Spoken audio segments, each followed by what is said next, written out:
Put on your brown undies because there's gonna be skid marks as we sling 5 of the latest, greatest hot hatches through some epic rainforest roads for a cheek rippling battle that will not disappoint.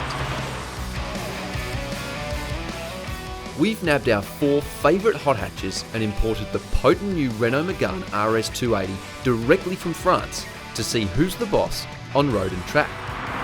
At the racetrack, V8 Supercars driver Luke Youlden showed us it was the Focus RS that won the battle against the stopwatch.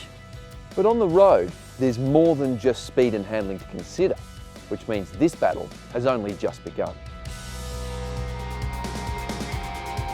We'll find out not only how well the 4 compared to the Megane RS, but also how they fare in terms of real-world ownership expectations.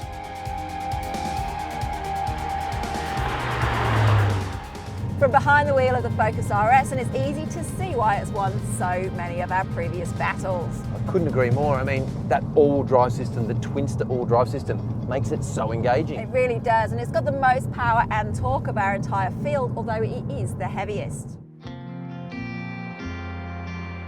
And correct me if I'm wrong, Andrew, but this car has the best exhaust out of the lot. It's got a lot of theatre, that's for sure. That's awesome. What's not so awesome is a stiff ride, poor visibility and a hefty price tag. These are cons that describe many hot hatches, and they all apply to the Type R, but there's more. I mean, that giant rear wing, it really impedes rearward vision. And it polarises views too. You either love the exterior design of the Type R or not so much. And don't forget, it's pretty attractive to law enforcement. Oh yeah, and look, it's the only car here on 20-inch rims, which is good in some ways, but ride quality can suffer a little bit.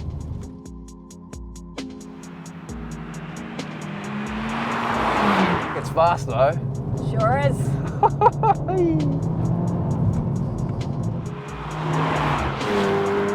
Now, the Hyundai i30N may not have the towering specs of its rivals, and it may have been the slowest car on our racetrack, but it's got a heck of a lot of things going for it.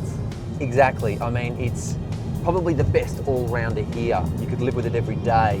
It's more affordable than the others, and it's just got this ability to do sort of everything at once. The visuals aren't dramatic, but don't judge a book by its cover. Finally, the French hot hatches were in the Peugeot 308 GTI, and okay, so it doesn't have the high horsepower of some of its rivals, and yes, it's a little bit more expensive, but this car is not without merit. Oh, it's incredibly fun to drive, and it's actually got the highest power to weight ratio of any of the cars in our group, which makes it an absolute hoot. Oh, you better believe it.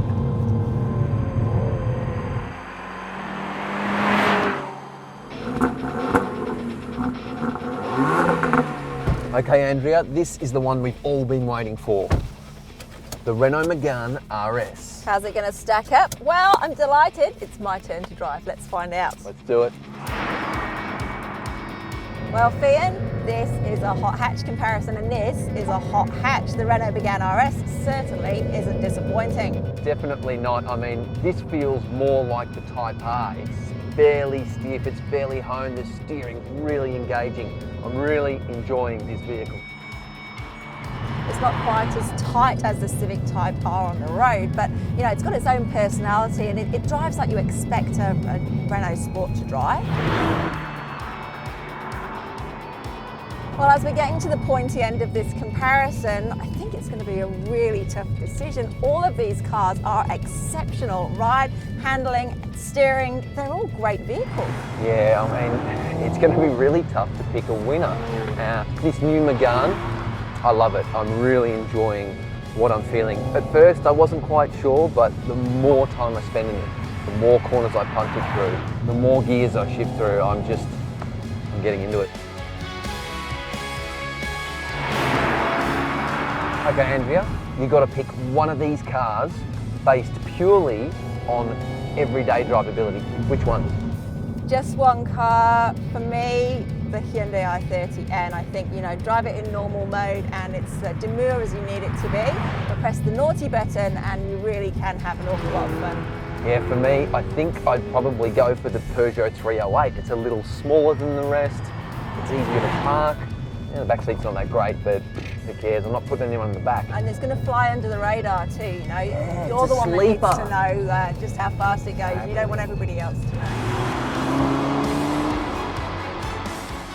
One issue I have with both French hot hatches in this test, however, is the synthesized engine notes. They both pump this weird audio that pretends to be an engine into the cabin, and I want to hear the real engine. Battle of the exhausts definitely goes Focus RS, then the Hyundai i30. Yep. Great engine note from the Type R, but yeah, I'm with you on the French cars. They're probably not quite as engaging. These are all manuals. Which is the best gear shift, Andrea? I really like the Renault actually. It's a nice short shift. Yep. It's easy to find the gear that you need. A couple of the others have been a little bit hit and miss if you're pushing the car pretty quick. But yeah, the Renault, everything is exactly where you expect it. For me, the Honda Civic Type R, short, sharp, but this Renault is so close behind. It's such a good gear shift. It's almost on that same level, and the rest I kind of don't care about.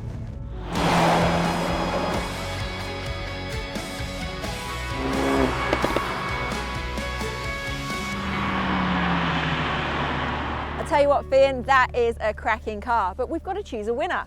Yes, and that is the big challenge. I mean, I would wholeheartedly recommend any of these vehicles. They're all that good. Well, we've got to choose one. After all 6 judges cast their votes, the Type R, i30N and Megane RS were tied for the win. And in the end, the i30N was crowned the winner. There was much love for the new Megane and this year's standout performer in Australia's best driver's car, the Type R. But the i30N's chassis balance, its lovely exhaust note, standard features and overall value for money give it the victory by a Persian cat's whisker.